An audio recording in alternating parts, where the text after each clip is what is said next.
455-8248. Pizarro, electricidad, Terrada 1346. Ahora mensaje. Ahora sí, perdón, Sí, Seba. no Lo que pasa pasa nada. es que como fue recién el doctor, dice, hola chicos, por favor, ¿me pueden pasar Sí. bien el nombre del doctor especialista en autismo? Gracias. Se llama doctor Jorge Hirsch. Hirsch se escribe H-I-R-S-C-H. Hirsch. De igual manera le vamos a contestar, ahí le estamos. Sí, ahí le estamos Perfecto. Le contestando. acabo de ¿Eh? mandar un mensajito. En Muy bien. Chrysler somos líderes en prevención contra incendios y seguridad. Y este mensaje te puede salvar la vida. Escuchá. Este mensaje te puede salvar la vida. El matafuegos se usa así. Tirá del seguro para romper el precinto. Colocate a 3 metros del fuego a favor del viento. Accioná la palanca y dirigí el chorro a la base de la llama con el extintor en posición vertical. Chrysler, especialistas en protección contra incendios y seguridad. O'Higgins 1331. 840 kHz. LU2. Lejos la primera.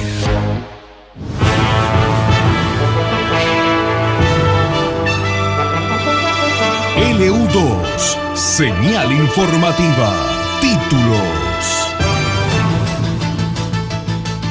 20 grados 5 décimas la temperatura actual en el centro de la ciudad, con viento del sector oeste a 30 kilómetros por hora.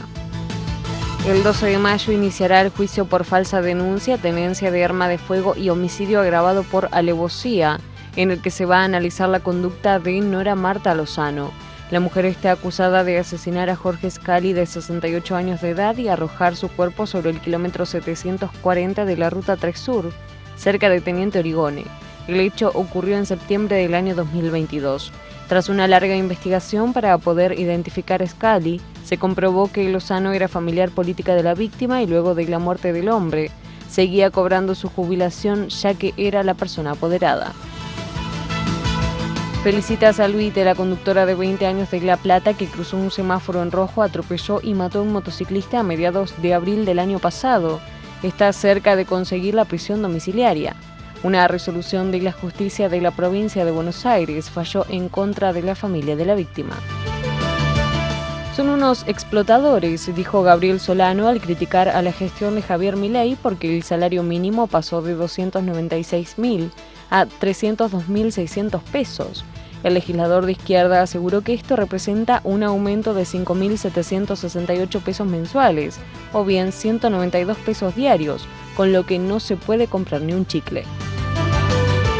Más de 5.000 personas se reunieron hoy en Jerusalén para pedir el fin de la guerra en Gaza y una solución política al conflicto. En el evento se congregaron soldados israelíes, familias de los rehenes y figuras públicas y dirigentes políticos.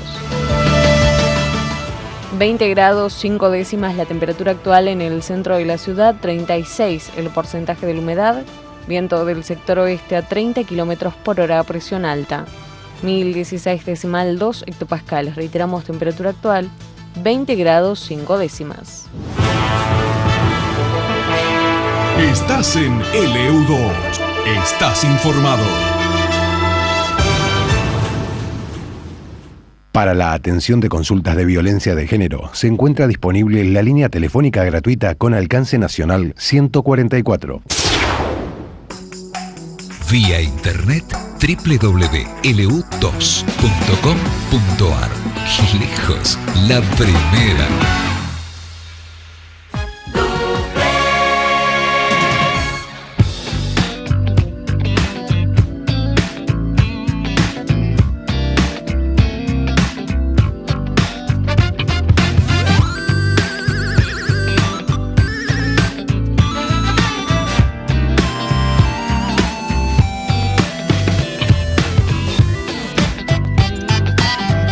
Las 4:33. ¿Ustedes se acuerdan cuando arrancamos el programa, cuando iniciamos el programa? Le dije que íbamos a hacer le iba a presentar una nota que era para llorar. Después me retracté y dije, no, tampoco para que se vaya, no es para llorar, porque no es que van a llorar a mares porque va a suceder una tragedia. Bueno, tragedias suceden en este lugar y son muchas. Pero la verdad que es un garrón. Pero después lo llevé para el lado de el título que realmente merece la nota, que es el país más triste del mundo, o uno de los países más tristes del mundo. he hablado con gente que está en el país más feliz del mundo o que lo consideran uno de los más felices del mundo y ahora la contracara. Está bien, me dicen, ¿por qué un viernes? Y qué sé yo. Surgió. ¿Quién estuvo en el país más triste del mundo? Santiago Olivera. Santiago es psicólogo y fotógrafo, viajó a Afganistán. Ese es el país más triste del mundo. Para retratar con su lente cómo sobreviven sus habitantes en un régimen talibán. Santiago, buenas tardes. Sebastián Chapiro te saluda aquí en Duplex en el EU2 de Bahía Blanca. Gracias por atenderme. ¿Cómo va? Sebastián, buenos días. ¿Cómo estás? Estaba escuchando atentamente tus palabras. Por favor, gracias por este momento. ¿Dónde estás estás en Argentina? Sí, ahora estoy en Buenos Aires. Viajé el año pasado a Afganistán y ahora estaba armando un nuevo viaje para fin de año. El problema es que es una zona bastante compleja y complicada y peligrosa que cambia todos los meses. Tal cual. Entonces uno puede programar el viaje, ¿viste? Pero a último momento hasta que hay que ver cómo está toda la zona. Te puede decir, volvé mañana. Claro, ahora volvé otro ejemplo, día, en otra temporada. Ahora estamos con un tema de bombardeos. Hay un temita entre India y Pakistán medio complicado ahora y eso pega ahí justo. Claro, sí, está convulsionado el mundo, ¿no? Santiago, independientemente de todo esto, ya en otras latitudes también se huele pólvora. Pero bueno, quiero que le cuentes a la gente cómo haces para tramitar una visa y entrar a un país que por quinto año consecutivo, esto no es menor, por quinto año consecutivo, lo han elegido como el país más triste del mundo de acuerdo a un informe mundial de la felicidad 2025 elaborado por las Naciones Unidas. A ver, ese es uno de los temas más complicados, básicamente porque casi ningún país reconoce al gobierno de los talibanes como un gobierno, bueno, democrático no lo es de hecho. Entonces no hay embajadas. Claro. Y básicamente nos queda un solo lugar, creo que es en Pakistán, y no sé si en Turquía, creo que es en Turquía no. Con lo cual, bueno, tuve que gestionar primero la visa de Pakistán, que tampoco era fácil.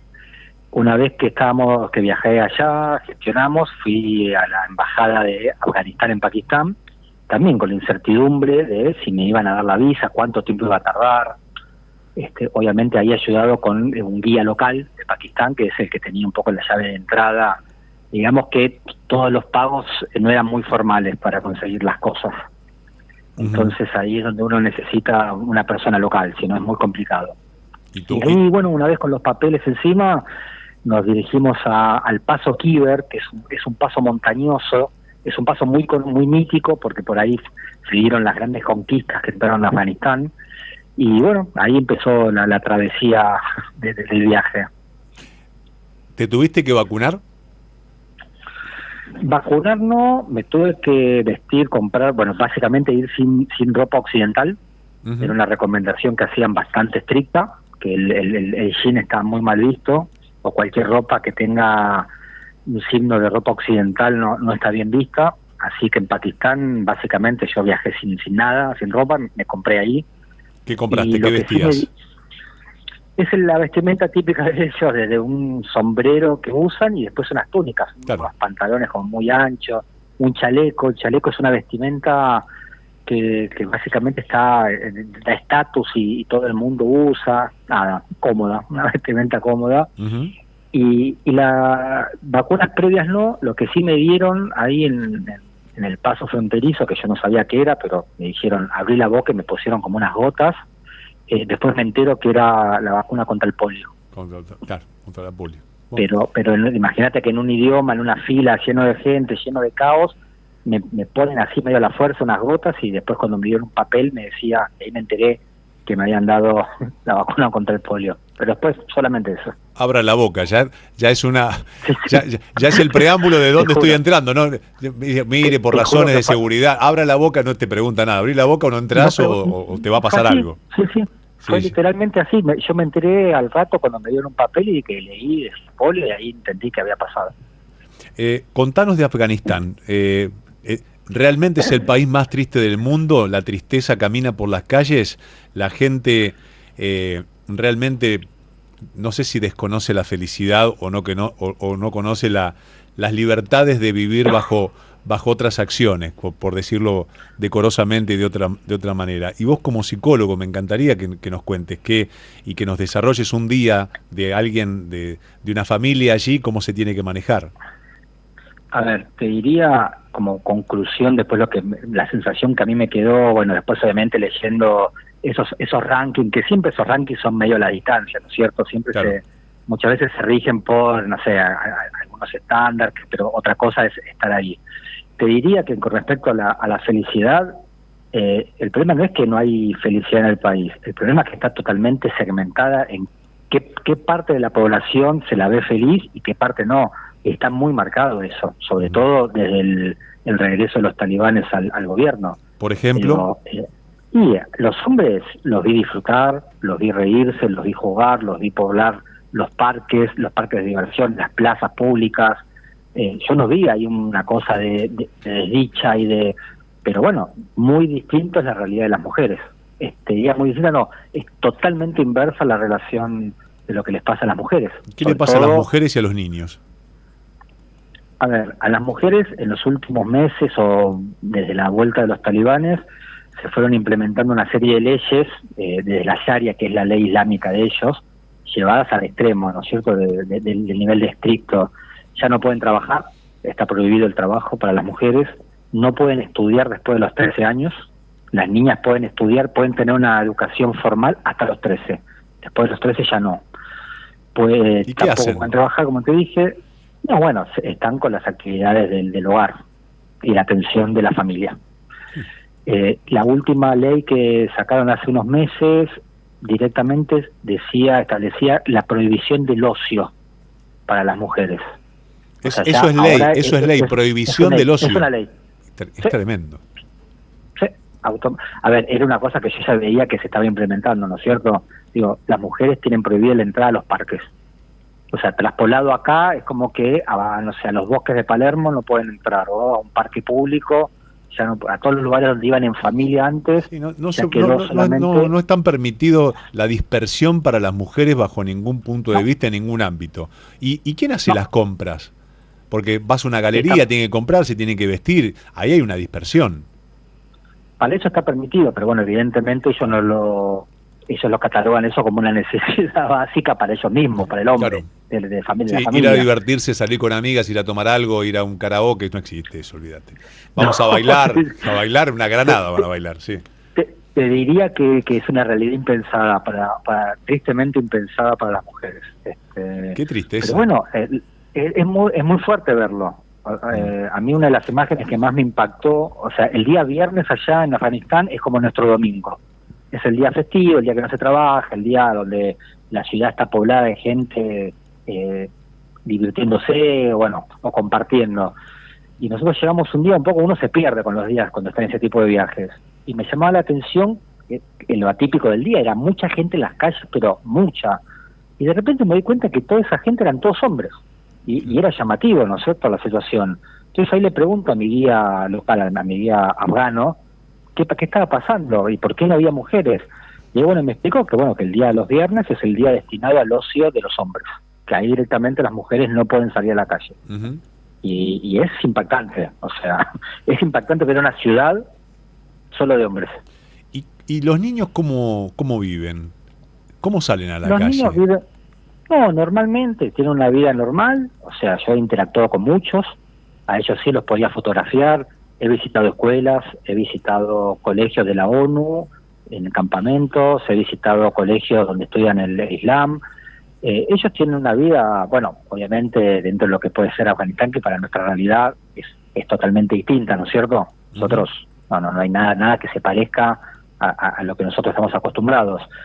Pero es una realidad, la verdad que yo interactué mucho con ellos y muchos trabajan en los campos, los familiares, muchos son pastores y en los colegios se ve una realidad normal entre comillas, ¿no es cierto? Sí. Muy entre comillas. ¿Cómo son las fuerzas de seguridad? ¿Cómo están desplazadas en la ciudad? Y si sentís que esa vibra inquietante, esa atmósfera inquietante. La atmósfera la sentís desde el momento que pones un pie en Afganistán. Claro. La sensación es de un país en guerra. ¿por qué me dio esa sensación? Primero, por la cantidad de militares armados con los cuales están por la calle. Después están todas las barricadas que uno ve en las películas de acción, uno que está acostumbrado, que eran del ejército de Estados Unidos. Bueno, ahora ves que las levantaron después. No, están las mismas, nada más que ahora están ocupadas por militares talibanes. Y la sensación es esa, es una ciudad como que está en guerra o que está en una situación rara, de tensión constante. En la calle, en el pedido de documentos todo el tiempo cuando uno iba transitando, en las rutas todo el tiempo nos paraban, pero nos paraban camiones con ametralladoras, cortando la ruta, y quiénes éramos, mostrando papeles, armamentos tirados por la calle, restos de tanques, bueno, ciudades muy destruidas por los bombardeos. O sea, se respira algo raro en las calles. Mezclado con la vida cotidiana de ellos, ¿no es cierto? Que siguieron su vida. Claro, y en el medio la gente trabaja, el promedio de salario que son 300 y pico de euros, ¿no? Me acuerdo haberlo leído hace un tiempo, capaz que ahora está un poquito más arriba, es bajo, pero contanos un poco cómo vive la gente, independientemente que es un país que tiene grandes recursos naturales, oro, gas, cobre, sí, pero carbón, petróleo, no lo pueden sacar, claramente que no, piedras preciosas. Bueno, es un país que si uno se lo pone a estudiar un poquitito, hablo de lo que me acuerdo, tiene grandes recursos naturales, no los puede extraer, están en una guerra sin fin. Y cómo vive y cómo se desarrolla la gente local, cómo es el día a día del trabajador. El día a día es muy parecido a ver, que ha tenido la oportunidad, no sé, de recorrer alguna ciudad de la India, alguna ciudad como Egipto, esas ciudades caóticas donde hay mucho mercado en la calle, donde hay mucha gente interaccionando, intercambiando cosas. O sea, es muy parecido a eso, con la diferencia de el tema militar, ¿no es cierto?, sí, muy presente. O sea, vos tenías, por ejemplo, militares talibanes, que la verdad que la mayoría estuvo predispuesto a que le haga una foto, que ese era uno de mis grandes temores. Y también tenés lo que se llaman, que me llamó mucho la atención, talibanes de la moral. Tienen otra vestimenta, ¿no es cierto?, también muy armados, que ellos no están abocados a cuestiones militares de seguridad, sino están abocados al control de la sociedad. O sea, ¿qué música? La música está prohibida, solamente se puede escuchar música religiosa. Bueno, cómo están vestidos, si las mujeres están tapadas del pelo, la cara, si hay mujeres caminando solas sin una presencia masculina familiar. Bueno, y esos obviamente uno los ve y son muy diferentes. De hecho, pude fotografiar a uno de ellos, me contaban que eran talibanes de la moral, ¿no es cierto? Estaban muy separados lo que eran cuestiones de seguridad, que es lo que uno está acostumbrado más a ver en las películas, al militar talibán de barba negra, ¿no es cierto?, con traje militar, y estos policías de la moral. Entonces todo eso está mezclado con el día a día de la gente que, bueno, sigue viviendo como puede, sigue algunos yendo a trabajar, los niños a los colegios, todo junto. Eso hace de ciudades caóticas. La verdad que es increíble. La gente te dice, o alguno se acerca y te dice, llévame donde vos vivís, que seguramente voy a vivir mejor. ¿Has tenido una conversación con una expresión de deseo, o contame cómo es tu vida allá? Y cuando vos contás 4 cosas que son tan distintas y tan distantes, se les transforma la cara. ¿Te ha pasado vivir una situación así? A ver, me pasaron sí varias. Una, por ejemplo, militares talibanes preguntándome todos me preguntaban, la primera pregunta era la misma, si era musulmán. Claro. Y bueno, yo, viste, te pongo en una situación que no sabés qué es bueno responder, porque evidentemente no lo soy, más allá que estaba vestido como ellos, todo. Entonces yo digo, pero si digo que soy, no sé, cristiano, tal vez es peor. Entonces empecé a responder que era ateo. Y bueno, resultó que era la peor de las opciones. No. ¿Y cuál era? ¿Ellos estuviste en Kabul, perdóname, o estuviste en otras ciudades? Sí, en la capital, digo, Kabul. Estuve en varias ciudades, una de ellas Kabul. Y ellos bueno, ahí hablan del pastún. El pastún se habla en Kabul, ¿no? El pastún es la etnia que da origen a los talibanes. Claro. Es una de las tantas etnias, hoy en día es la que gobierna Afganistán. Claro, pues tenés el uzbeco, el turcomano, bueno, y los otras cosas. Bueno, hay un montón, ¿no? Es un país de una riqueza étnica, cultural, pero está destruido. Sí. Te juro que los paisajes y la riqueza arqueológica que yo vi ahí semejante a pensar en Egipto, a pensar pero totalmente descuidado y sin protección y sin nada que, o sea, no hay turistas. Creo que el año pasado entraron 5.000 turistas en todo el año. O sea, 5.000 en todo un año, claro. Todos aventureros o toda gente que realmente quiere conocer la adrenalina de estar en un destino turísticamente totalmente distinto. Estoy charlando con Santiago Olivera, que es fotógrafo y psicólogo, que estuvo en el país más triste del mundo, no dicho por mí ni por él, sino por la ONU por 5ª vez consecutiva, por todo esto que está contando, de cómo se vive, de nacer y morir en guerra, y de vivir bajo esa atmósfera bélica permanente que es impensada para cualquier persona, porque uno no puede poner en palabras sensaciones que nunca vivió. Sí, Santiago. Y te quiero preguntar, Santi, que me estabas diciendo lo peor que pude haber contestado, qué religión era ateo. ¿Y qué hay que contestar? ¿O qué te recomiendan contestar? Bueno, yo después le pregunté, a ver, ¿por qué fue la peor opción? Porque es más una ofensa no creer en algún Dios, claro, como es el caso de ser ateo, que por lo menos creer en el Dios cristiano. Entonces, bueno, después, obviamente, una vez que aprendí eso, empecé a contestar, bueno, que sí, bueno, yo era cristiano, que creía en el... Y ahí, bueno, igualmente no me generó un problema eso, pero esa es una pregunta llamativa que me hacían como todos. Lo primero que me preguntaban era si era musulmán, o en qué Dios creía. ¿Qué acción te puede meter en un gran problema? Ni hablar de tomar algo que no es tuyo, ni hablar, pero una acción que por descuido uno puede llegar a hacer como occidental y ni se te ocurra hacerla. Y a ver, tuve una, que fue un descuido importante, que fue querer fotografiar una escena que yo no sabía bien qué era, pero después resultó ser un cuartel de policía talibán. Pero ¿qué veía yo? Yo veía a lo lejos un edificio destruido, claramente por bombas o lo que sea. En lo alto del edificio veía un talibán envuelto en unas túnicas blancas, con una bandera flameando y un rifle. Yo, fotógrafo, vi eso y era un fotón. Claro. ¿Qué hago? Me tiro del auto, saqué la cámara y apunté. Bueno, resultó que era un cuartel policial talibán y resultó que no está permitido eso, y en el momento que yo estaba apuntando empecé a ver como puntos verdes de miras que me estaban apuntando a mí. Ah, te tenían con el láser en la mira. Sí, literalmente. No te sentaron verdes de un balazo porque Dios fue grande, vamos a decirlo así. No sé, pero ahí me congelé, se me llenó el cuerpo de preguntas, y bueno, bajé la cámara, levanté las manos como dando una expresión de pedir perdón, ¿no es cierto?, con una mímica, y bajé la cabeza y seguí caminando. Esa fue una. Bueno, obviamente no está permitido hablar con mujeres, o sea, esa es una situación que puede ser grave. Hablar con la mujer de un hombre afgano es una ofensa bastante importante. Y la última, que el día anterior a volverme, el guía me plantea la posibilidad si quiero tomar una cerveza. Y yo le digo, puede ser, le digo, me dice, mira, dos cosas con respecto a eso. Me dice, primero, es muy caro si hay una cerveza porque está prohibido, la traen vía terrestre desde Pakistán atravesando la montaña, y después es un delito penado por cárcel si nos descubren con una cerveza.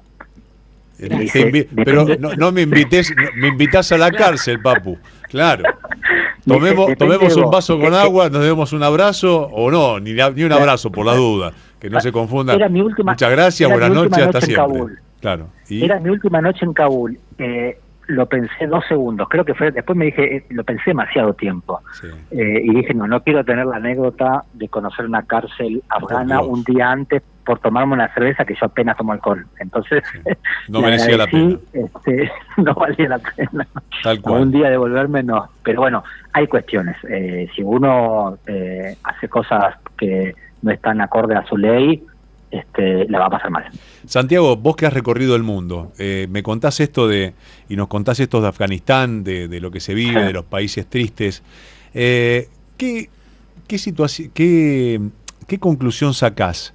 No solamente de este viaje, de la tristeza, de la pena, a veces de decir, pobre gente, ¿dónde le tocó nacer? O lo único que van a conocer es esto y ya está. Pero conociendo otras cosas, ¿qué te preguntás? Y aparte hasta como psicólogo, que vos tenés otra mirada y hasta sociológicamente hablando, eso me interesa que me nos cuentes de todo esto. No, a ver, primero uno valora lo que tiene. ¿No es cierto? Uno piensa a veces las cosas, bueno, saqué un turno en un hospital público y estuve una hora haciendo cola y uno insulta al aire. O sea, hay una realidad en otros continentes, que tampoco en otros continentes, en este mismo me imagino que también, pero hay una realidad de gente que no tiene ni la más mínima noción de lo que es un servicio de sanidad, de lo que es la infraestructura que tenemos nosotros, digo, con todos los errores, con todas las cosas malas, con todos los casos de corrupción, o sea, con todo lo malo que uno puede ver. Hay realidades que viajar a Afganistán es como viajar en el tiempo. A mí me da esa sensación, era como haber viajado, no sé, 500 años, o sea, es tremendo. Y uno lo puede ver, no sé, me ha pasado en la India, me ha pasado en el desierto del Sahara, que estuve en varios pueblos recorriendo, digo, es gente que vive con sus necesidades básicas, que lo único que intenta es cubrir eso y no tiene los problemas también resueltos que tenemos nosotros, y tampoco se hace los problemas muchas veces que nos hacemos nosotros. Es gente que vive e intenta vivir con lo que claro, hay. Ya está. Con lo que hay. Es gente increíblemente... A ver, esto que vos me decías, ¿qué conclusión después del viaje me quedó? A ver, sacando el tema de los talibanes y que es un horror para nosotros, para nuestra concepción de vida, lo que hacen, la gente del día a día es increíblemente receptiva, es increíblemente, o sea, bien predispuesta para lo que uno necesite. Me han invitado a sus casas, me han invitado a nada, si bien el idioma no hablan, es muy difícil comunicarse sin un guía que vaya traduciendo, pero no tuve nunca un no a una foto, siempre con respeto. O sea, eso en ese tipo de viajes es fundamental para un fotógrafo, no robar una foto. Digo, no robar una foto en el sentido pararte frente y sacarse, no, yo claro. Siempre, y lo pueden ver en mis fotos, que hay mucha conexión visual con la persona que le estoy sacando una foto. Eso no se logra a la pasada, eso se logra interactuando, a veces con más tiempo, a veces con menos tiempo, y la verdad que es increíble. No tuve, te juro que me pasó lo mismo en los pueblos de Marruecos. Es gente increíble, la verdad que, y vos decís, gente increíble en ese contexto, ¿no es cierto? Tal cual. Entonces, a veces estos rankings de felicidad e infelicidad siempre hay que tomarlos con un poco pinzas, entre pinzas, ¿no es sí. cierto? Tratando de Porque vivir la mejor versión de lo que les sale en el lugar donde les toca. Claro, distinto es la situación de las mujeres en Afganistán, que bueno, están totalmente invisibilizadas. Vos me decís, bueno, ¿vos cómo pudiste? No, yo no pude ni hablar con ella. Bueno, ¿qué expresión tenía en el rostro? No se los pude ver tampoco. Sí, Porque no abordé sabía. mucho el tema de las mujeres porque sé que está 100% vedado, sé que te pueden golpear, pueden atentar contra tu vida, es muy serio el tema de las mujeres. El tema de salud y las mujeres debe ser un descubrir a medida que van creciendo también, y arreglándose también como pueden. No es menor. Mira, hay una situación que a mí me llamó la atención, pero Afganistán, vos lo dijiste hace un ratito, que es un país que toda su historia está atravesada de guerras, conquistas, revoluciones. Perdón. O sea, es un país, no de los últimos 10 años, No, golpeado. de toda su historia. Entonces, la población masculina está muy diezmada también. ¿Qué quiere decir? Hay muchas mujeres viudas en los últimos años. Esas mujeres se les prohibió trabajar. Desde hace 2 años no pueden trabajar más. Entonces hay una situación de que hay familias enteras que dependían de una mujer que tal vez podía tener un ingreso, que no lo tienen más. Entonces hay una imagen que es muy repetitiva, que me llamó mucho la atención, es la mujer indigente afgana. Y es muy fuerte porque no tiene otra forma de subsistir si no es con alguna limosna o algo, o pedazos de comida que le tiraban como si fuese una paloma. Sí. Como las películas, que uno ve la miseria y decir, no, es película, no es verdad, es real. No, ahí todo lo que uno pensaba, y eso era muy fuerte. Y bueno, y me explicaban, claro, no tienen marido, no tienen, y ya no se les permite trabajar, no pueden estudiar, nada, ese es un problema, la verdad que a mí me impresionó. ¿Qué cabeza rana, ¿no? Porque quedás viuda, quizás tu marido defendiendo a su patria o por un daño colateral de haber estado en un bombardeo y murió, y la mujer ya no tiene más posibilidades, simplemente tiene que vivir hasta el resto de su vida haciendo lo que puede y nadie le corre absolutamente, no le da lugar ni derecho a nada. Increíble. Qué increíble. No, no, es incomprensible para nosotros y para nuestra cultura. No hay forma de... A ver, uno ahí tiene que ir, al menos en mi caso, yo voy con la idea de retratar lo que veo. No puedo ir con a imponer, ¿no es cierto?, mi ideología, mi pensamiento, porque, bueno, es inviable. O sea, para nosotros nunca, al menos yo nunca voy a comprender y menos, ¿no es cierto?, a compartir ese tipo de cosas, ¿no es cierto? Tal cual. Afganistán, uno si ve imágenes de los años 70, o sea, era nada que ver. Las mujeres participaban de la vida social del país normalmente. Sí, me imagino que no debe estar en la cabeza de la gente, che, vamos a cambiar el auto, vamos a hacer tal cosa, nada, qué sé yo, vamos a sobrevivir. Se me va el programa, sí, vamos Santi. Con el día a día. Sí, obviamente. Me quedan segundos para las 5 de la tarde y se me va el programa. Santiago, ¿cómo te sigue la gente en Instagram? ¿Cómo te encuentran? En santiolivera.fotografías. Ahí voy subiendo un poco las crónicas y las fotos de los distintos viajes que voy haciendo. santiolivera.fotografías, si lo encuentran a Santiago, no solamente con esto, sino con todos los viajes, con su buen ojo y también con la adrenalina de meterse en las latitudes donde pasa de todo, desde la máxima felicidad hasta la tristeza extrema o las sensaciones menos pensadas o menos deseadas. Santi, un placer. Bueno, muchas gracias por el llamado. Un abrazo. Un saludo a todos.